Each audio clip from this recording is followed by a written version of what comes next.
Senior صحافی محمد مالک صاحب نے. محمد مالک صاحب، سب سے پہلے تو یہ بتائیں کہ جو آل آف اے سڈن اتنا کچھ آج کے روز ہو گیا جوڈیشل فرنٹ پہ، اور پھر عمران خان کے لیے جو جوڈیشل سے ایک ریلیف آیا ہے، اس کو کس طرح دیکھتے ہیں آپ آج کے ان معاملات کو؟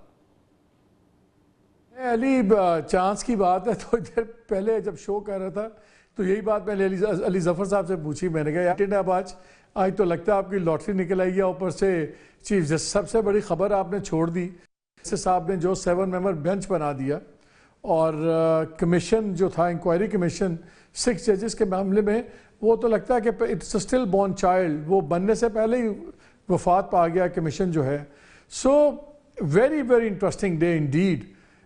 لیکن دیکھنا یہ ہے کہ جو سب سے بڑی خبر، آپ یہ دیکھیے کہ آج تمام خبروں میں اتنی امپورٹنٹ خبر ہے کل وہ الیکشن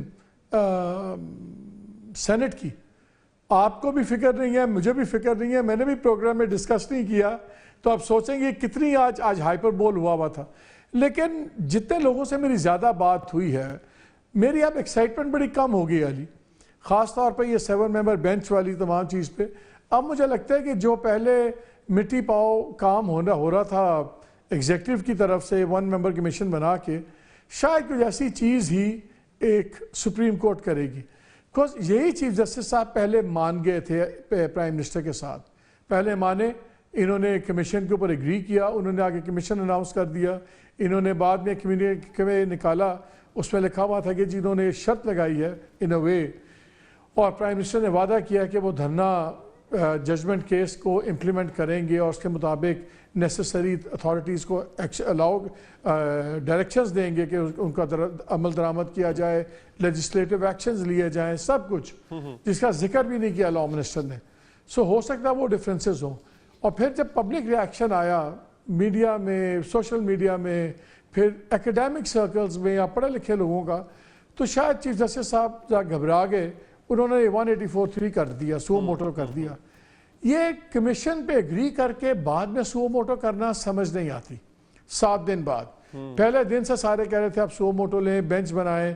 جو 6 ججز تھے خود انہوں نے کہا کہ جی آپ ایک جوڈیشل کانفرنس میں کریں، اس میں تمام ہائی کورٹس کے باقی لوگ بھی ہیں، وہ بھی اپنی چیزیں بنائیں، اور پھر کوئی لائحہ عمل، اور پھر آپ کوئی لائحہ عمل طے کریں. بات یہ ہے کہ لائحہ عمل کس معاملے میں طے ہونا ہے کہ حکومت کے، سرکار کے کہنے پر جو انٹیلیجنس ایجنسیز ہیں وہ ججز کو کورس نہ کریں، تنگ نہ کریں، ہراس نہ کریں، فیصلے بدلوانے کی کوشش نہ کریں.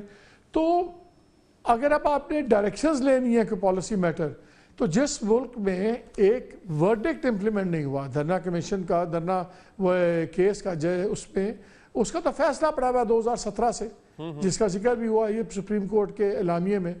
تو جب ججمنٹ امپلیمنٹ نہیں ہو رہی تو گائیڈ لائنز کیا امپلیمنٹ ہوں گی؟ اچھا، اگر انکوائری کمیشن بھی سجیشنز کرتا تو بہت زیادہ کرٹیسزم ہونا تھا. میرا خیال ہے اب شاید چیف جسٹس صاحب نے سوچا ہے کہ میں کورٹ سے کروا لوں تو اس کی کریڈیبلٹی زیادہ ہوگی. میں صبح کافی ایکسائٹڈ تھا اس چیز پہ، ٹو بی ویری آنیسٹ، کہ زبردست کام ہو رہا ہے یار، آج یہ ہو گیا ہے، اور جناب کمیشن کی بات ختم ہوگی ہے، کورٹ بیٹھے گی، کورٹ کرے گی. لیکن میری آج بات ہو رہی تھی آن ایئر بھی، آف ایئر بھی، علی ظفر صاحب سے بھی، اور اعتزاز احسن صاحب سے بھی، باقی بھی کافی زوما سے، تو جو پکچر کو اتنی پرومسنگ نظر نہیں آ رہی. لگ رہا ہے کہ بس ایک ہوگی ایکسرسائز. مجھے تو ایکسرسائز ان فیوٹیلٹی لگتی ہے. نہیں، لیکن اس میں والد صاحب ایک چیز تو ہوگی، دیکھیں وہ جو ہمیشہ ہوتا ہے سماعت ہوا کرے گی، اس کی انکوائری ہوگی، وکلات دلائل دیں گے، تو ایک چیز تو ہوگی مالک صاحب، وہ یہ کہ لوگ واقعات سائٹ کریں گے، لوگ اپنی اپنی آپ بیتی بتائیں گے، اداروں کو گھسیٹا جائے گا، اداروں کا نام لیا جائے گا، لوگ بتائیں گے کس کے ساتھ کب کیا ہوا، وہ ٹاک آف دا ٹاؤن بنے گا، وہ میڈیا میں آئے گا، آپ اور ہم ڈسکس کریں گے. یہ تو ہوگا سر. یہ تو نہیں علی، یہ ان باتوں کو ہمیں بدھ کو پتہ لگے گا کہ یہ کورٹ بینچ جو ہے 7 ممبر بینچ، یہ کیا رولز بناتا ہے، کیا پروسیجر بناتا ہے، کیا اوپن چیز ہے، کیا ایک کلوزڈ ہے، ان کیمرہ ہے، کیا ہوگا. یہ تو ہمیں we have to hold our horses till Wednesday، تب کلیئر ہوگا. لیکن اگین مجھے ایک بات بتائیں، اگر کوئی میننگ فل ایکشن نہیں ہونے تو پھر تو میرا خیال ہے وہ نہیں ہونی چاہیے بات جو آپ کہہ رہے ہیں، سوائے اس کے کہ آدھے لوگ جوڈیشری کو گالیاں دے رہے ہوں گے، آدھے سیکیورٹی کے اداروں کو دے رہے ہوں گے، کوئی گورنمنٹ کو دے رہا ہوگا. اس ملک میں پہلے ہی بڑی کانٹ ہے، پہلے ہی بہت سارے فشرز ہیں، اس میں اضافے کرنے کا کیا فائدہ؟ اگر کوئی اکاؤنٹیبلٹی نہیں ہونی، اگر کوئی کانسیکوینسز نہیں ہوں گے آئندہ ان چیزوں کے لیے، میرا ذاتی خیال یہ ہے، میں نے پروگرام میں بھی ایکسپریس کی تھی اوپینین، مجھے لگتا ہے کہ شاید میکسم اس میں چیز میں سے یہ نکلے کہ ایک ایکسیپٹیبل لیولز کے اندر دوبارہ ہراسمنٹ ہو، دوبارہ انوالومنٹ ہو. شاید اس دفعہ بہت سی حدیں کراس کر دی گئی ہیں اداروں کی طرف سے کہ سرٹن ریزلٹس لینے کے لیے، چاہے وہ جوڈیشل ہیں یا نان جوڈیشل معاملات ہیں، تو ایک ہوتا ہے نا، ایک ٹپنگ پوائنٹ ہوتا ہے. تو میرا خیال ہے کہ اتنا جو شور ہو گیا ہے، اس کے بعد بیسٹ چیز یہی نکلے گی کہ اچھا یار پہلے والی چیز رکھیں، حدیں پرانی حدوں میں سارے چلے جائیں، بیکاز حدیں تب تک ختم نہیں ہوں گی. اگر آپ یہ سمجھتے ہیں کہ انوالومنٹ بند ہو جائے، اگر آپ سمجھتے ہیں کہ کسی قسم کا کوئی غیر قانونی یا